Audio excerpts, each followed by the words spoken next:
মায়া home কিচেনের আজকের recipe বেগুন দিয়ে ইলিশ। ইলিশ মাছ নুন হলুদ মাখিয়ে রেখেছি আর বেগুন লম্বা করে কেটে নিয়েছি।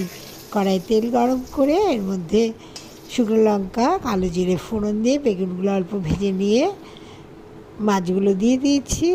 এর মধ্যে পরিমাণ মতো ঝাল লঙ্কার গুঁড়ো এবং কাশ্মীরি লঙ্কার গুঁড়ো দিয়ে জল দিয়ে দিয়েছি। তিল ও কাঁচা লঙ্কা বেটে এর মধ্যে দিয়ে ফুটিয়ে নামিয়ে দিয়েছি। তবে দেখুন আমি কীভাবে রান্না করছি।